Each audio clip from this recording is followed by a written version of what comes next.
Hello everyone, welcome to Planet Ayurveda. Today we are going to talk about, not talk, basically discuss about a very common topic yet which is very complex to understand, and it is digestion and issues related to digestion. So here I am, one of the doctors from Planet Ayurveda's doctor team along with a yoga therapist, and we are going to discuss about all about digestion, all about the problems which are related to digestion.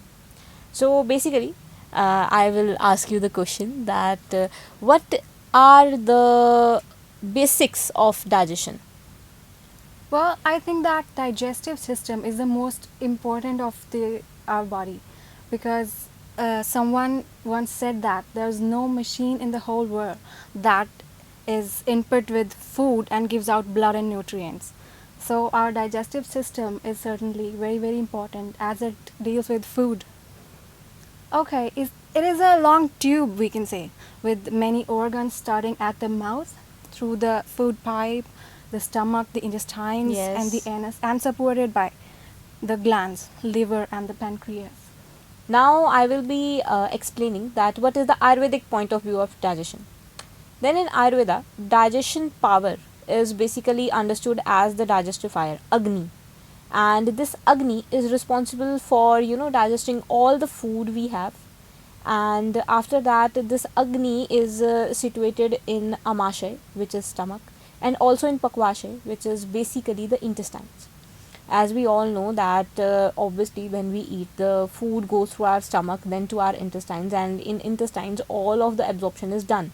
But that is the modern concept. But when we understand this concept in Ayurveda, then this Agni is basically responsible for the absorption, all the absorption going on in the intestines or in the stomach. Along with that, after the absorption, this Agni is also responsible for the formation of seven type of dhatus, which are Ras, Rat, Mas, Med, Asti, Madra, and Shukra. And starting from Ras, which is basically the, Fluids. yeah, you can understand it as fluids. And after that, from Ras, Rakt is formed, which is blood, and the cycle goes on like that until the last dhatu is formed, that is Shukra. And from Shukra, Oj is formed, which is very much important, which is most important because it gives a person life. So now coming on to next thing, that what are the digestion issues basically we all face. So what are the digestion issues you think that we all face in our daily life? I think, according to the Prakriti, as you said, that Agni. So, according to the intensity of the Agni that a person has, they have digestive issues according to that only. Like, if someone has a high Agni, they feel like they're having excess GERD, that is the acid reflux, heartburn, etc. And those people who have a low fire Agni, they can be like obese, overweight, constipated, etc. Am I right? Yes, she is absolutely right that yes, Agni is basically which can be understood on the aspects of Prakriti of a person. Prakriti basically depends upon obviously three doshas, Vat, Pitta, and Kapha. And when we talk about a person with the predominance of Vata dosha, then he usually face problems like constipation, bloating, flatulence. Along with that, the person which is having predominance of Pitta dosha is generally having issues like gas and acidity along with indigestion. And the person with the Kapha dosha, obviously they have a very slow obviously they have a very slow digestion process, and usually they also land with constipation and delayed digestion, in indigestion type of issues. Mhm. And next, what do you think that we should talk about in this discussion? I think you should ask for a yogic point of view. Yes, definitely I will ask for a yogic point of view, that what according to yogic science these digestion issues are about and how they can be solved. Well, beginning with the yogic physiology, we would say that we see the body as layers, like you see an onion.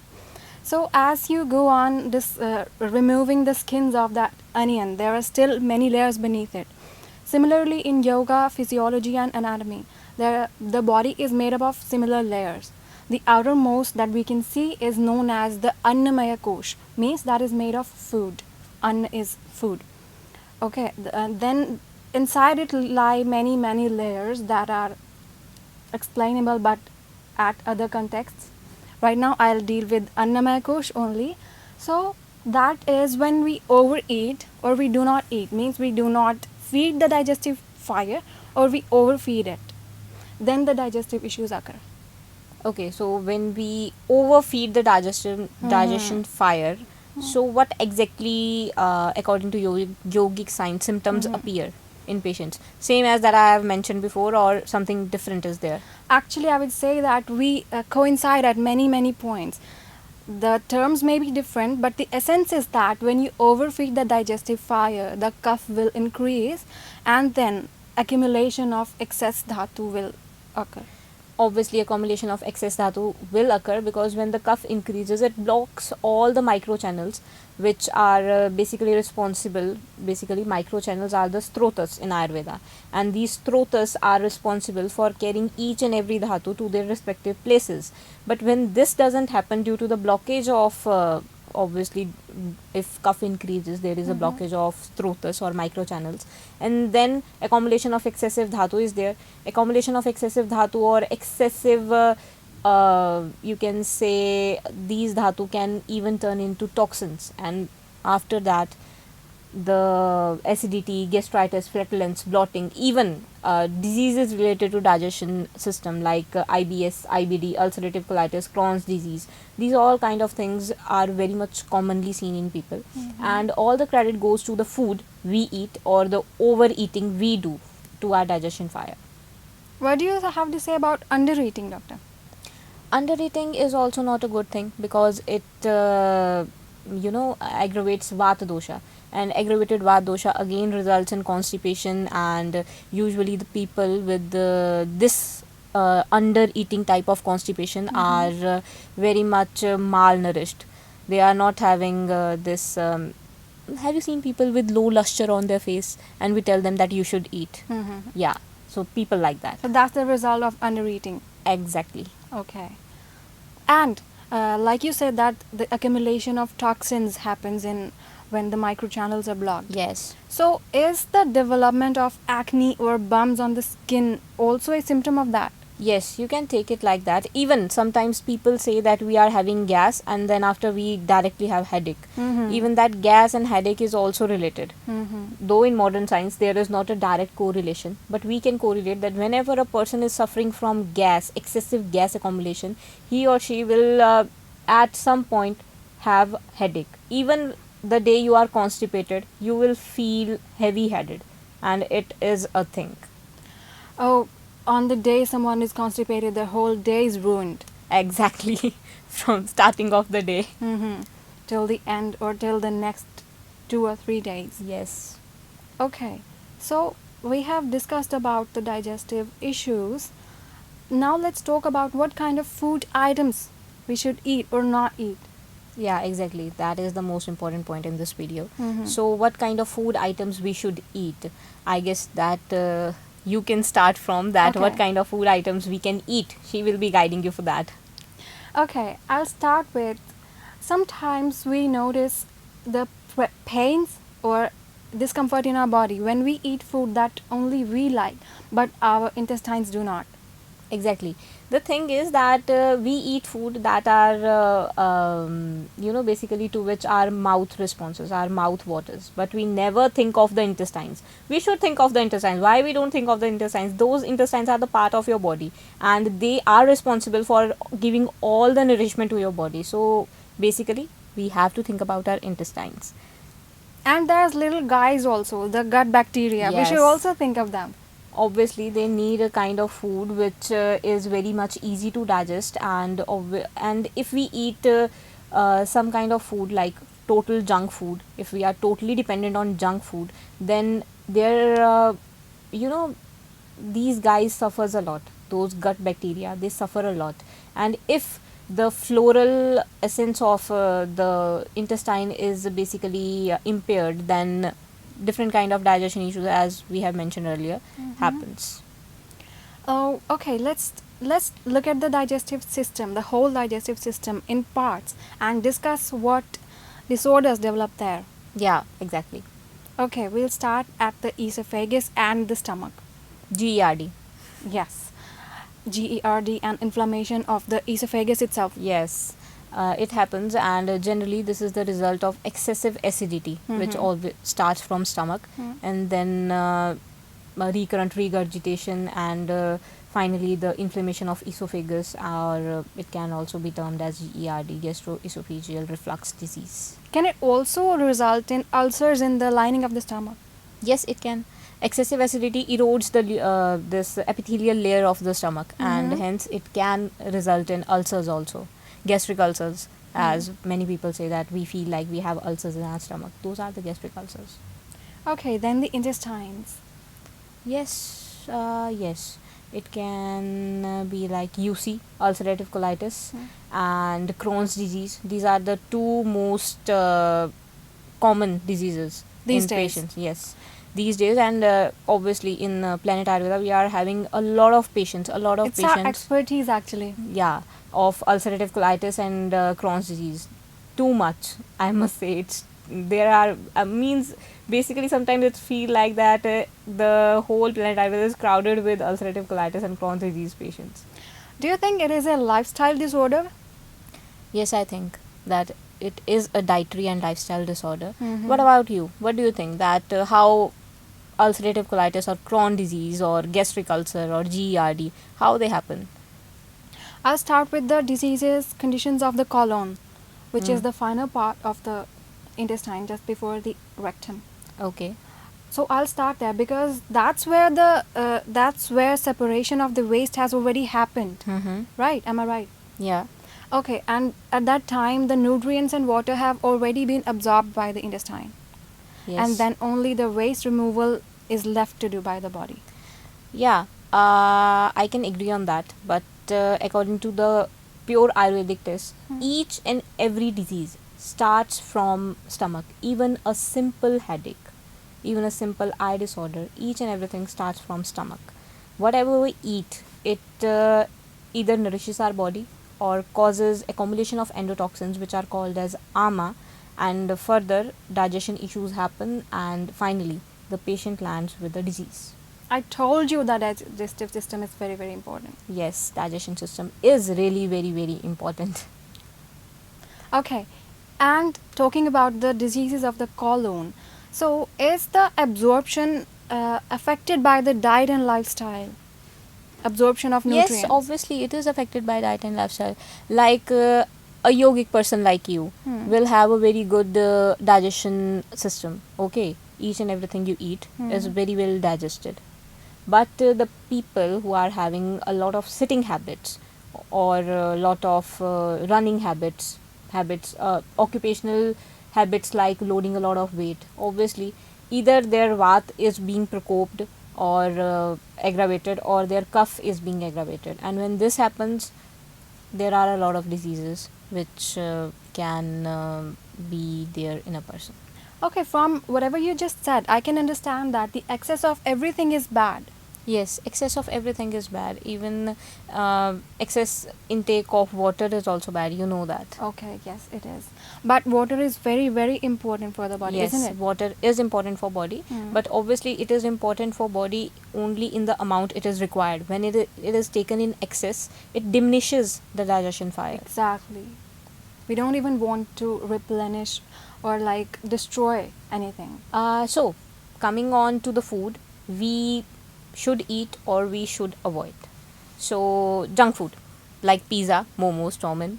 No, not at all. They are highly processed and they are devoid of any nutritional value. Not even occasionally. Yeah, have it sometimes, but in moderation, like I said. Not in Moderation. regularity. Yeah, moderation is the key. Okay. Curd. Curd or yogurt is actually very, very important for our body. It's actually good for the little guys living in our intestines. Exactly. And all the fermented food like dosa and idli are very, including curd, is very much good for maintaining the gut health. I would mention here that the vitamins, are there specific vitamins related with those fermented foods? Yes, the specific vitamin which is related with that fermented food is vitamin B12. Which is very, very common to be deficient in us. Yes, and people after landing in a lot of complications, realize that they are actually vitamin B12 deficient. Okay, and what about spicy foods? No, No, is that a total no, or is that a like no and yes? from me, it's a total no, because red chilies and green chilies, though green chilies are being considered very much good for eyesight, yes, you can take them, but also not in regularity. But red chilies are must to be avoided because Vishtambi, they are being called as Vishtambi in Ayurveda, and Vishtambi is very much responsible for causing indigestion and constipation issues. And obviously the people who have their intake like a lot generally lands with diseases like ulcerative colitis and Crohn's and even IBS sometimes. Okay, doctor, what would you say about the seasonings and herbs like ginger, garlic, etc.? For these kind of herbs, these are the best for digestion, and obviously they they basically stimulate the this secretion of gastric juices, and obviously gastric juices Are are the very ugly. much important for the digestion of food. And even in somewhere in the text I have read that coriander is very much good for digestion, that you should garnish your food regularly with coriander. Anything you And want to tell about according to the yogic point of view? it's very, very delicious, first of all. The smell of coriander, freshly chopped, makes not only the food delicious but also beneficial as it is cold in nature, I think so. So it balances the heat component. Yes, it balances the heat component. And coming on to the next food article, what about non-veg? Personally, I'm not into non-vegetarian food, but what I would suggest to people is that do not consume it highly processed because it devoids it of nutrition. Yes, the highly processed non-veg food articles are basically deprived of all the nutrition. And moreover, there is one more thing, that exactly if it is deprived of nutrition, then it is most likely to cause constipation or indigestion. So having non-veg, it is best that you should not have it regularly. At least you can have it occasionally, like once in a week or twice a month. I would also mention that, and I would like you to comment on it, that what I think is when you prepare the food yourself or get it prepared at like hygienically, it is a lot more nutritional. Is it so? Yes. And it is also bad when the source is not known, like you don't know what animal's meat you're eating. Yes, exactly. If you are willing to have non-veg, it is best to make it at home instead of going for, you know, they KFC. basically called it as freshly prepared, but I don't guess that it is freshly prepared. I won't be in favor of taking any of the names, but it is best to prepare it at home, especially the non-veg, even the veg. Why, if you can prepare each and everything at home, why to go to the restaurants?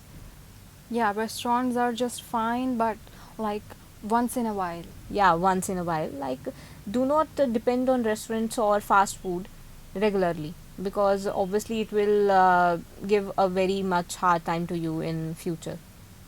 Okay. And what are the specific food items that are your favorite and you think are healthy? Garlic, ginger, coriander, and dry fennel, along with the dry fenugreek leaves. These are the best seasoning I always add to my food. Okay, the seasonings. Well, I'll tell you about my favorite main ingredients, that is millets. I love millets. What are the specific millets you love? I love bajra very, very much, the pearl millet. The pearl millet, you Yes. love pearl millet. Yes, pearl millet is having a lot of benefits, and even in the patients of UC and this Crohn's disease, we tell them to have millets, but not pearl millets, foxtail millets and kodo millets. These two have a very good impact on their condition and also on their symptoms. Okay. What would you say about sugar and sugary food items? Basically, even you know that processed sugar, I don't guess that it's a very good idea, but having jaggery or powdered jaggery, brown sugar, I guess, which is called as, is very much good. What about you? What do you think about sugar? I say that processing definitely matters a lot. Like Yes. sugarcane juice is more beneficial than jaggery, which is more beneficial than the shakkar, which is more beneficial than the raw sugar, which is more beneficial than powdered fine sugar, which is more beneficial than the artificial sweeteners.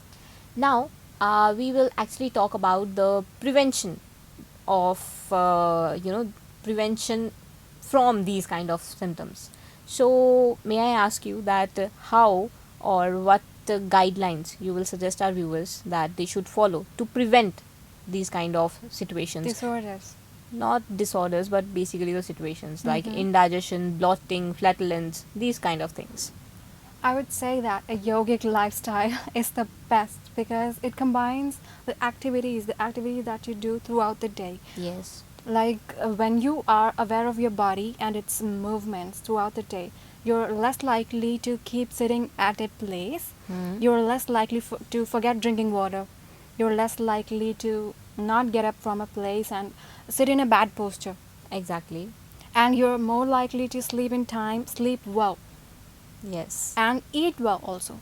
So let me ask you that what is the importance of sleep according to yogic science? Oh, as a yoga therapist, I would say that the mind, the mental component of the nervous system should not be ignored, and sleep is actually our brain having rest. When we work throughout the day, our brain is working, but when we rest, when we sleep, then also some part of our brain is working, but the main part of it is having rest, organizing things, thoughts, etc. And what is the exact duration for which a person should sleep, like in hours? Like in hours. Do you agree that sometimes the sleep is not as good even in 10 hours, while it can be so good and refreshing even in 6 hours? Yes, it can be. The person should be free from stress and extra workload on his or her mind. So, I would like to mention here that the quality of sleep matters more than the duration. Yes, the quantity is basically a thing which can be ignored at some point, but the quality, obviously, it matters. So, is there anything that is? Can you just specify the basic difference between meditation Mm-hmm. and sleeping? Means someone has told me that a person can meditate while sleeping. Is it possible? Yogeshwara Krishna has said that whenever the world sleeps, the yogi is awake, and he is awake also when everyone is awake. So what he means here that is not like waking with their eyes wide open. Yeah. That is not the awakened state. The awakened state is actually when you are connected with your inner self, which is the Atma, that only the enlightened people have experienced. We have not seen it, and that's not the spooky one that is shown in the movies. The I would say that meditation is like consciousness. It is like not awakening. It is super consciousness, which is active at all times, even when you're asleep. I've seen that people like my guru is awake and he knows what's going on around him, even when he's sleeping and meditating. Okay, so basically, it can be understood that a yogic person who is completely into spiritual science and all those things can sleep and meditate, and can meditate and sleep at the same time. Exactly. I would say that meditation is not an hour activity that you do in the morning and then stray around during the rest of the day. It is like a complete, constant activity that is going on itself. You're not doing anything. Yes, yes, I can agree with that. She's completely right. We'll discuss it in detail at some point with you. Okay, doctor, that's all about the prevention. Like being active and eating well is the key to prevention. Yes. What would you say about the management? Like, if you already have symptoms, what would you recommend people to do? Okay. Look, if the symptoms are like constipation and indigestion, then obviously the person should avoid sitting for long hours, one thing, and should obviously, take intake a lot of water, second thing, and the third thing is that a person can go for fasting or langhan. Fasting is termed as langhan in Ayurveda, and there are many types of fasting like water fasting, intermittent fasting, or fruit fasting or complete fasting. Complete fasting is something that for one day you are not having anything, you are giving a complete rest to the digestion. Water fasting can be understood as a fasting in which you are only having water for the whole day. And fruit fasting can be understood as that obviously you are having fruits for the whole day, but obviously the choice of fruits matter, like guava, or highly fibrous food that can add a good amount of fiber to the digestion system and soothes it. Along with that, if someone is having a constipation, regular use of cow ghee is very much beneficial in their case. Okay. Even someone is having acidity or digestion issues like gastritis and things like that, they can also continue with the regular intake of cow ghee, and it gives really really good results in those cases.